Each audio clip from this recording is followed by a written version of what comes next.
1절부터 2절까지입니다. 짧으니까요. 우리 한 목소리로 함께 합독했으면 좋겠습니다. 여호수아 8장 1절부터 2절입니다. 시작. 여호와께서 여호수아에게 이르시되 두려워하지 말라, 놀라지 말라. 군사를 다 거느리고 일어나 아이로 올라가라. 보라, 내가 아이 왕과 그의 백성과 그의 성읍과 그의 땅을 다 내 손에 넘겨주었으니 너는 여리고와 그 왕에게 행한 것 같이 아이와 그 왕에게 행하되 오직 거기서 탈취할 물건과 가축은 스스로 가지라. 너는 아이 성 뒤에 복병을 둘지니라 하시니. 아멘. 여호수아 6장부터 보면 이스라엘 백성들이 여호수아를 이제 리더로 삼고 여리고 성을 정복을 했습니다. 그리고 아주 성공적으로 여리고 성을 무너뜨렸습니다. 첫 번째 관문을 잘 통과했죠. 그 다음 관문이 바로 아이성이었습니다. 근데 우리가 잘 알듯이 이스라엘 백성들이 아이성한테 처음에는 패배를 했습니다. 왜 패배를 했냐면 크게 두 가지 이유가 있었어요. 첫 번째는 그들이 교만해졌습니다. 그러니까 여리고성을 딱 무너뜨리고 나서 자신만만해진 겁니다. 그 웅장한 아주 컸던 여리고성을 순식간에 함락시키고 나니까 이제 기고만장해져가지고 아주 자신감이 충만했던 겁니다. 그래서 아이성을 칠 때에는 하나님께 기도도 하지 않고 하나님께 물어보지도 않고 그리고 본인들이 결정해서 그 전쟁에 참여했습니다. 교만했던 거죠. 그래서 그들이 패배를 경험합니다. 교만하면 제가 새벽기도 설교 때도 얘기를 했지만 이스라엘 백성들이 교만해지니까 크게 두 가지의 특성이 생겼어요. 첫 번째는 뭐였냐면 적군을 얕잡아 보기 시작했습니다. 여리고와 비교해 보니까 아이성이 별거 아닌 겁니다. 훨씬 작았고 약해 보였기 때문에 그들끼리 이런 얘기했죠. 우리가 다 올라가지 않아도 된다. 그냥 2-3천 명만 올라가도 충분히 이길 수 있다. 여호수아마저도 그 얘기를 듣고 그래, 그럼 3천 명만 올라가라. 교만하니까 상대방을 지금 무시한 겁니다. 그게 교만한 사람들의 특징이에요. 우리 마음속에 교만함이 틈타면 우리가 상대적 비교의식에 빠져가지고 상대를 무시하기 시작합니다. 남을 나보다 더 낮게 여깁니다. 저는 저와 여러분이 그런 오류를 범하지 않았으면 좋겠습니다. 그래서 교만의 첫 번째 특징은 상대방을 얕잡아 본다. 이스라엘 백성이 딱 그랬어요. 두 번째 특징은 아까도 제가 처음에 얘기했듯이 하나님이 온데간데 없었습니다.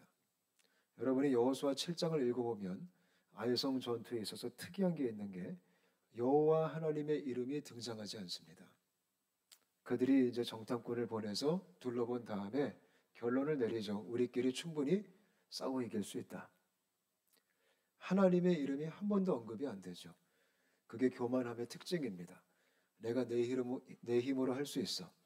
우리도 충분히 승산이 있어. 이스라엘 백성이 결국 그렇게 교만함 가운데 빠져가지고 아이성 전투에 패배를 하죠. 그게 첫 번째 큰 이유였습니다. 두 번째 이유는 우리가 알듯이 아간의 죄였습니다. 아간의 죄가 뭐죠? 탐욕이었습니다. 하나님께서 분명히 여리고성을 함락시킨 다음에 거기에 있는 물건들을 전리품으로 탈취하지 말라고 했습니다. 온전히 하나님께 바치라고 했어요.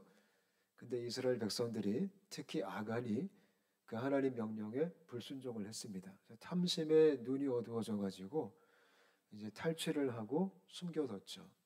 그래서 그런 불순종 때문에 아이성 전투에 패배를 했습니다. 그래서 이스라엘 백성들의 마음이 녹아내렸습니다. 너무 슬펐습니다. 아주 힘들었습니다. 근데 오늘 8장을 보면 이 이야기가 거기서 끝나지 않습니다. 그런 아픔을 경험하고 아간의 온 가족이 돌에 맞고 또 하나님의 심판을 받죠.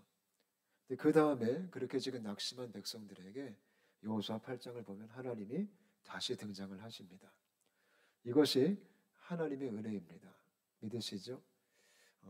실패가 끝이 아니라는 겁니다. 패배가 끝이 아니라는 겁니다. 절망이 끝이 아니라는 겁니다. 하나님은 항상 다시 시작하게 하시는 분이십니다. 그거 믿으시죠? 우리 하나님은 항상 기회를 주십니다. 하나님은 항상 그 은혜를 베풀어 주시는 분이십니다. 혹시 여러분 가운데도 마치 패배한 것처럼, 마치 실패한 것처럼 요즘 좀 그런 느낌이 드시는 분들이 계시나요? 우리가 하나님을 기대했으면 좋겠습니다. 하나님의 스토리는 거기서 끝나지 않아요. 하나님은 반드시 하나님의 백성들에게 다시 은혜를 주시는 분이십니다. 죄를 정리하시자마자, 다시 그들을 정결케 하시자마자, 하나님의 거룩을 회복하시자마자, 그들이 회개하자마자 리스타트가, 재시작이 이제 나타난 겁니다. 그런 주님 안에서의 재시작이 우리 안에 있게 되시기를 축복합니다. 그러니까 하나님은 항상 리스타트를 하시는 분이에요. 리스타트 혹은 리셋이죠. 그래서 우리 인생에 그런 리부트, 이런 은혜가 나타났으면 좋겠습니다. 오늘 우리가 읽었던 1절과 2절을 좀 세부적으로 같이 볼게요. 1절 말씀에 여호와께서 여호수아에게 이르시되, 이렇게 시작합니다. 이것이 은혜의 시작입니다. 이게 뭘 보여주죠? 드디어 하나님이 다시 개입하신 겁니다. 7장에는 하나님의 개입이 없었어요. 근데 8장 1절부터 여호와께서, 이제 하나님이 주도하시는 모습이 등장합니다. 여러분, 이것이 우리가 누리는 가장 큰 축복이에요. 이게 가장 큰 은혜예요. 저는 우리의 삶 속에 주님의 개입하심이 임했으면 좋겠어요. 하나님이 주도하시는 모습이 회복되었으면 좋겠어요. 여러분의 가정 안에 주님의 주도하심이 있으시기를 축복합니다. 우리 교회 안에 하나님의 주도하심이 실제가 되었으면 좋겠어요. 여호와가 시작하는 거예요. 할렐루야. 이 은혜를 우리가 간절히 갈망했으면 좋겠어요. 교만했을 때는 주님의 개입이 막혔어요. 불순종했을 때는 주님의 개입이 막혔어요. 하나님이 언제 개입하시냐면 우리가 겸손함으로 순복할 때 개입하시는 거예요. 저는 우리가 주님 앞에 겸손했으면 좋겠어요. 그때 하나님이 행차하시는 거예요. 교만한 사람은 내가 할 거야, 나 할 수 있어, 그렇게 말해요. 그때는 하나님이 개입할 수가 없어요. 하나님은 우리가 겸손히 주님 앞에서 고백할 때, 주님, 내가 아무것도 할 수가 없습니다. 주님 없이는 나는 아무것도 아닙니다. 이 고백을 겸손히 드릴 때 그때 하나님이 주도하시는 거예요. 여러분들의 자녀의 인생에 주님이 주도하시기를 축복합니다. 여러분이 섬기는 일터 안에 주님이 주도하시기를 축복합니다. 우리 일상생활 속에 이런 구체적인 섬세하신 주님의 이끄심이 가득했으면 좋겠습니다. 그 다음에 1절은 이렇게 말합니다. 두려워하지 말라, 놀라지 말라. 군사를 다 거느리고 일어나 아이로 올라가라 라고 주님께서 말합니다. 이게 뭐죠? 첫 번째, 하나님이 격려하신다라는 겁니다. 지금 이스라엘 백성들은 격려가 필요했어요. 왜요? 이들은요, 아이성 전투에 패배한 다음에 패배의식 가운데 지금 파묻혀 있는 겁니다. 사기 저하 속에 지금 있는 겁니다. 동기가 하락이 됐습니다. 처음에 막 을싸을싸거리고 여리고성까지 좋았죠. 근데 지금 한 번의 패배로 이들이 지금 완전히 절망 모드로 빠진 거예요. 그래서 이들에게 필요한 게 뭐죠? 하나님의 격려입니다. 우리 하나님은 격려하는 분이십니다. 믿으시죠? 성경 말씀 보면 주님의 위로와 격려가 또 그 응원이 얼마나 많은지 몰라요. 놀라지 말라, 두려워하지 말라, 강하고 담대하라, 내가 너와 함께 있다. 전 저와 여러분이 그 주의 음성을 들을 수 있게 되었으면 좋겠어요. 아멘. 우리는 날마다 위로가 필요해요. 우리는 날마다 격려가 필요해요. 제가 확신하건대 하나님은요, 지금도 우리에게 매일매일 격려하실 거예요. 응원하실 거예요. 우리가 그거를 믿음으로 취할 수 있었으면 좋겠어요. 아멘. 그 다음에 주님께서 또 명령을 하십니다. 이게 놀라운 거죠. 두려워 말라, 놀라지 말라 격려하신 다음에 그 다음에 군사를 다 거느리고 일어나 아이로 올라가라. 다시 전투를 명령하십니다. 다시 사명을 주시는 겁니다. 아까도 제가 말했듯이 다시 기회를 주시는 겁니다. 그게 하나님의 은혜입니다. 실패했다고 버리지 않아요. 인간 세계는 한번 실패하면 우리가 버릴 때도 있어요. 한번 일을 잘 못하면 우리가 그냥 잘라버릴 때도 있어요. 프로젝트 하나 성공하지 못하면 이 사회에서는 그냥 우리가 그냥 매장당할 수도 있어요. 근데 하나님은 그러지 아니하세요. 하나님은 우리가 패배하고 실패하고 낙심했다 할지라도 다시 사명을 주시는 분이에요. 우리가 잘 아는 요한복음 21장 그 말씀 아시죠? 예수님의 제자들이 다 실패했어요. 예수님을 다 배신했어요. 다 도망갔어요. 특히 수제자 베드로는 예수님을 3번 부인했어요. 근데 그런 제자들을 예수님이 찾아오셨어요. 실패한 제자들, 다시 옛날 삶으로 돌아갔던 제자들, 나 몰라라 그러고 옛날 삶을 다시 추구했던 제자들, 다시 고기를 잡고 낚시했던 제자들을 예수님이 찾아가셨어요. 그리고 예수님께서 베드로를 불러서 뭐라고 말씀하셨죠? 내 양을 먹이라. 내 어린 양을 치라. 내 양을 먹이라. 이게 뭐죠? 다시 사명을 주시는 거예요. 다시 콜링을 하시는 거예요. 다시 전투에 부르신 거예요. 지금 똑같이 하나님이 이스라엘 백성들에게 지금 아회성 패배로 실망하고 절망하고 낙심하고 우리 끝났다. 그런 그 가운데 있는 백성들에게 우리 하나님께서 다시 기회를 주는 거죠. 다시 올라가라. 군사를 다 거느리고 일어나 아래로 올라가라. 그 다음에 뭐라고 말씀하시죠? 이렇게 말합니다. 보라, 내가 아이 왕과 그의 백성과 그의 성읍과 그의 땅을 다 내 손에 넘겨주었으니. 아멘이시죠? 이렇게 위로를 하시고 다시 명령하신 다음에 약속을 주세요. 이게 굉장히 중요한 겁니다. 저는 우리가 오늘 이 말씀을 좀 잘 새겼으면 좋겠어요. 하나님이 약속을 주세요. 내가 이기게 할 것이다. 내가 아이성을 다 너희한테 붙여줄 것이고 너희 손에 넘겨줄 것이다. 믿으시죠? 이게 뭘 가리키냐면 여러분, 하나님의 전쟁은 약속을 믿고 싸우는 겁니다. 하나님의 전쟁은 우리의 능력을 믿고 싸우는 게 아니에요. 하나님의 전쟁은 나의 전투력으로 싸우는 게 아니에요. 하나님의 전쟁은 나의 실력으로 싸우는 게 아니에요. 하나님의 전쟁은 나의 경험으로 싸우는 것도 아니에요. 하나님의 전쟁은 약속을 믿고 싸우는 거예요. 이 약속을 우리가 믿었으면 좋겠어요.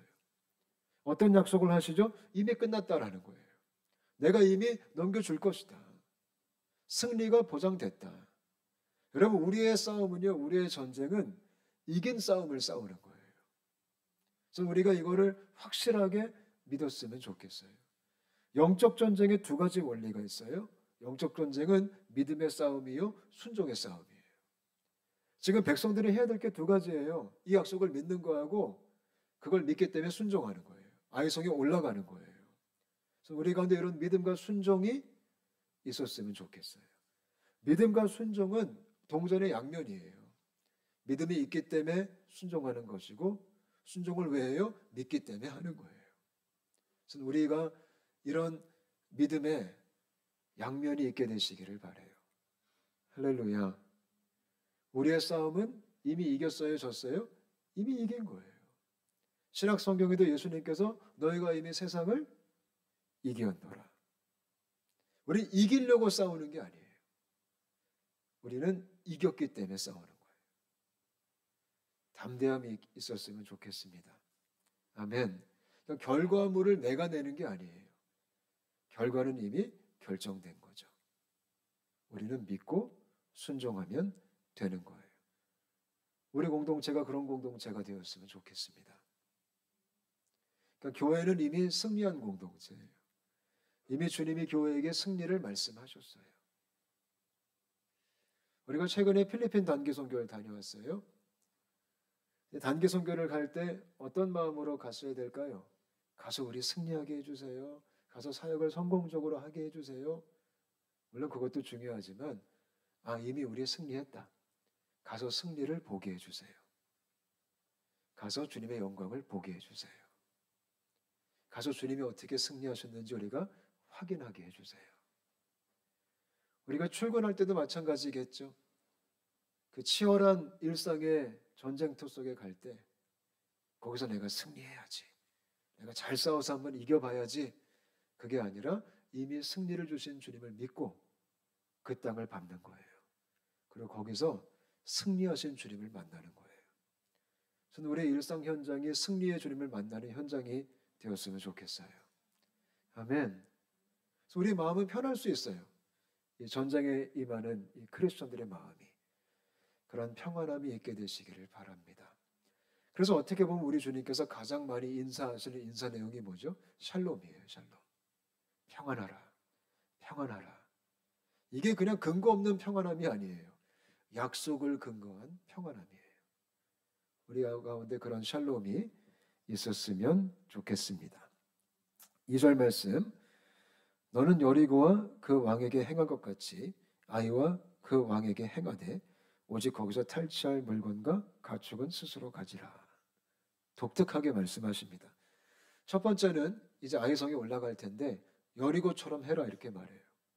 하나님이 여리고 성한테 뭘 명령하셨죠? 진멸이었어요. 진멸. 다 진멸해라. 다 죽여라.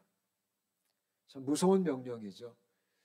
이게 이들이 순종해야 되는 부분이었어요.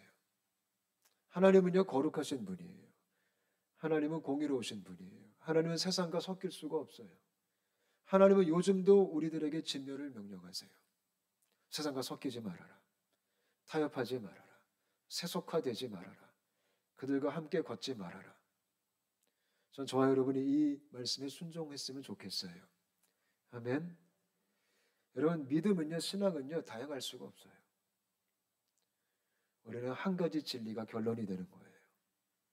요즘 제가 볼 때 기독교의 위기가 뭐냐면 이 기독교 믿음이 되게 다양해졌어요. 이런 믿음, 저런 믿음, 이런 신앙, 저런 신앙 우리가 다 서로 인정하자. 그럴 수 없어요. 오직 예수고 오직 복음이고 오직 믿음이에요. 오직 성경이에요. 나머지 것들은 다 진멸을 해야 돼요. 요만큼이라도 섞이면 우리가 오염되기 시작해요. 그래서 주님은 잔인하게 이 명령을 하시는 거예요. 아이성에 들어가면 여리고하고 똑같이 해야 된다. 조금이라도 남으면 안 된다. 왜냐하면 조금 남기면 그게 반드시 너에게 올무가 될 것이다. 이 거룩한 명령을 우리가 붙잡았으면 좋겠습니다. 그 다음에 독특한 게 여리고와 조금 다른 명령을 주십니다. 여리고 전쟁 때는 이 전리품들을 챙기면 안 된다. 그걸 온전히 여호와께 바쳐진 거다. 아이성 전투에는 너희가 탈취해라. 거기 있는 모든 물건과 가축은 스스로 가져라 라고 얘기해요. 참 재밌죠. 여리고 때는 안 되는 게 지금 아이성은 된 거예요. 이게 무슨 뜻일까요? 저는 이 설교를 준비하면서 신약성경에 유명한 말씀이 하나 생각났어요. 마태복음 6장에 있는 거죠. 너희는 먼저 그의 나라와 그의 의를 구하라. 그리하면 이 모든 것을 내가 너희에게 더해주리라. 우선순위를 가지고 하나님께 바쳐야 될 게 있었어요. 근데 그거를 바친 다음에 하나님은 그 다음에 공급을 하시는 거예요. 내가 다 책임져 줄게. 참 아간이 아깝죠. 그죠? 이 원리를 몰랐던 거죠. 먼저 우리가 하나님 나라와 의를 구할 때 하나님은 우리의 것을 채워주신다라는 거예요. 그래서 아이성 때는 이스라엘 백성들이 거기 있는 전리품들을 다 챙긴 거예요. 스스로 가진 거예요. 그가 하나님의 공급하심으로 받게 된 거예요. 저는 우리 삶 속에 이런 체험이 있게 되었으면 좋겠어요. 아멘. 우리의 우선순위는 먼저 다 하나님이에요. 다 하나님께 바치는 거예요. 그리고 하나님이 어떻게 공급하시는지 우리가 몸소 체험할 수 있었으면 좋겠어요. 아멘. 그래서 옛날에 우리 기독교 안에 그런 문화가 있었죠. 이것이 약간 율법적으로 바뀌어서 좀 아쉽긴 한데 저도 옛날에 그렇게 교육을 받았어요. 첫 월급을 받으면 누구한테 바쳐라? 하나님께 바쳐라. 무조건 처음 것은 다 우리가 주님께 우선을 드려서 바치자. 그게 이제 약간 이 샤머니스틱하게 축복을 받는 어떤 근거로 이제 쓰기 시작한 다음부터 변질된 것 같은데요. 처음에 그 마음 자체는 제가 볼 때 순수했던 것 같아요. 항상 처음 것은 주님께 먼저 다 바치자. 그래서 열심히 일한 다음에 우리 청년들이 받은 그 월급 얼마나 아까워요. 근데 그 전액을 다 주님께 바치고. 저도 그랬어요. 첫 월급 몽땅 이 헌금을 드렸는데 얼마나 아까웠는지 몰라요. 그런 그냥 믿음으로 한 거죠. 근데 물론 뭐 월급뿐만이 아니라 뭐 새 옷을 사도 이 옷은 예배당에서 계시한다. 우리가 새 신발을 사도 이 신발은 내가 교회 갈 때 계시한다. 옛날에 그런 좀 순박함이 있었어요. 먼저 하나님께 다 드리자라는 거예요. 그리고 나머지 것들은 하나님이 다 알아서 채워주실 거다.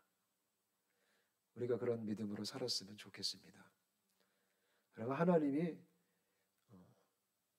우리의 필요를 채워주시는 거 기뻐하십니다. 믿으시죠? 왜냐하면 아버지가 되시니까요. 아버지가 되시니까요.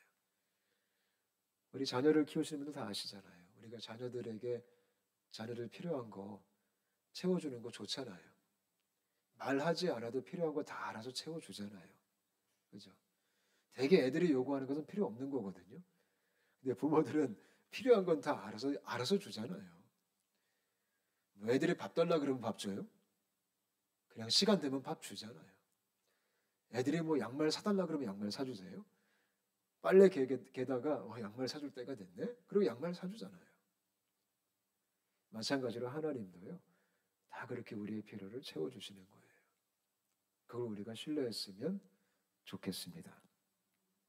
그 다음에 마지막으로 2절 끝부분 보면 아주 독특한 얘기를 하십니다. 너는 아이성 뒤에 복병을 둘지니라 하시니 이렇게 마칩니다.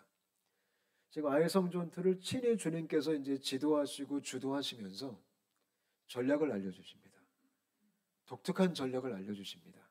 복병을 둬서 이렇게 뒤에서 좀 공격하는 그런 재미난 이 군사 전략을 주님께서 말씀해 주시는 거예요.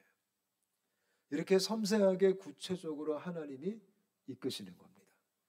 저는 우리의 인생 가운데 이런 신박한, 이런 새로운 주님의 인도하심이 있었으면 좋겠어요. 물론 새로운 게 항상 맞다 그건 아니에요. 그러나 우리가 항상 열려 있어야 된다는 거예요. 하나님의 인도하심에 우리가 민감했으면 좋겠어요. 이 지혜를 구했으면 좋겠어요. 하나님 우리에게 지혜를 주옵소서. 어떻게 해야 됩니까? 어떻게 싸워야 됩니까? 특히 제가 이 말씀을 묵상하면서 그런 생각을 좀 했어요. 요즘 교회 사역, 요즘 기독교의 사역. 사실 우리가 이 교회사를 우리 한국 교회만 쭉 보더라도요. 지금 우리가 계속하는 시스템 있잖아요. 주일 예배 드리고 수요 예배 드리고 금요 예배 드리고 주일학교 하고 주일학교는 예배 드리고 처음에는 찬양, 그 다음에 기도, 그 다음에 설교, 그 다음에 이제 광고, 헌금, 끝나면 또 분반 공부하고 또 때 되면 성경학교 하고 또 여름 되면 수련회도 해야 되고 또 겨울 되면 수련회 또 가야 되고 또 우리 구역 모임도 해야 되고 순 모임도 해야 되고 이 모든 시스템, 우리가 이 시스템을 언제부터 했을까요? 아주 오래전부터 했어요. 물론 이게 뭐 잘못됐다는 건 아니에요. 근데 문제가 뭐냐면 우린 그렇게 오래 해왔기 때문에 이게 절대적이게 된 거예요. 조금만 이거를 좀 새롭게 합시다 그러면 화들짝 놀랐어요. 아니 그걸 어떻게 그렇게 하면 안 되는 거 아닙니까? 이걸 어떻게 없앱니까? 이걸 어떻게 바꿉니까? 물론 다 뜯어 고치자는 건 아니에요. 근데 한 번은 우리가 좀 냉정하게 생각해 봤으면 좋겠어요. 과연 이 상태가 옳은가? 과연 차세대 사역이 옳은가? 저는 한번 그런 생각을 좀 해봤어요. 냉정하게. 지금의 결과를 봤을 때, 한국교회 결과를 봤을 때 우리가 지금 수십 년 동안 해왔던 차세대 사역이 과연 열매가 무엇인가? 좀 냉정해야 돼요, 사실. 열매가 사실 그렇게 좋지는 않거든요. 요즘 차세대들 보면. 대학생 복음화가 3%밖에 안 돼요. 아니, 3%도 안 될 거예요. 아이들이 고등학교 졸업하면 다 교회를 안 가요, 잘. 애초부터 신앙이 없었어요. 그렇게 주일학교 교육을 수년 동안 많이 받았음에도 불구하고 냉정하게 우리가 물론 그 몇몇은 또 아주 또 충만한 애들이 있긴 있어요. 이상한 애들, 신앙 좋은 애들 가끔 나오긴 해요. 그러나 전반적으로 봤을 때 과연 이것이 옳은 것인가? 효과가 있나? 교회도 마찬가지예요. 제가 어저께 어떤 기사를 봤어요. 이 국민들을 대상으로 이 종교 선호도를 조사한 기사였어요. 개신교, 불교, 천주교, 독특하게 원불교, 그리고 천도교 이 5가지를 갖고 조사를 했어요. 방송에서. 1등이 뭘까요? 우리나라에서 1등이 불교예요. 아주 높은 퍼센티지를 받았어요. 50%가 넘어요. 2등이 뭘까요? 2등이 천주교예요. 불교와 거의 비슷해요. 3등이 뭘까요? 이게 좀 충격적이었어요. 3등이 원불교예요. 물론 그다지 불교와 천주교만큼 높지는 않더라고요. 다행스럽게 4등이 개신교예요. 14%. 그리고 마지막에 천도교. 천도교는 사실 우리가 그렇게 주 종교로 치진 않잖아요. 근데 천도교와 개신교가 비슷해요. 제가 그 기사를 보면서 그런 좀 생각을 했어요. 이것이 냉정하게 봤을 때 한국교회의 열매예요. 지금 우리가 맺은 열매의 모습일 수도 있어요. 과연 옳은 것인가? 우리가 지금까지 그렇게 중요하게 생각하고 목숨을 걸어둔 이 구조, 이 스트럭처, 이 시스템이 과연 정말 주님을 영화롭게 하는 교회의 모습인가? 어쩌면 지금도 우리에게 주님께서 뒤에 복병을 둘지니라 이렇게 말씀하시고 계실 수도 있다라는 거예요. 답은 저는 잘 모르겠어요. 근데 저는 개인적으로 이 고민을 진짜 오래 한 사람이에요. 지금도 이 고민이 아주 많이 돼요. 저는 이 고민을 너무 많이 해가지고 제가 한국에 있을 때는 목회를 하지 않았어요. 체육관을 하고 세상에서 살고 2009년도에 이 제도적 교회에서 나와서 정말 교회가 무엇인지 탐구하면서 공부하면서 세상 속에서 살아보면서 교회가 되고 싶어서 교회를 하는 게 아니라 교회가 되고 싶어서 과연 교회가 뭘까? 과연 사역이 뭘까? 목회가 뭘까? 그 고민을 하면서 일반인으로 살아가면서 그러다가 지금 또다시 그것도 홍콩에 제도적 교회에 왔습니다.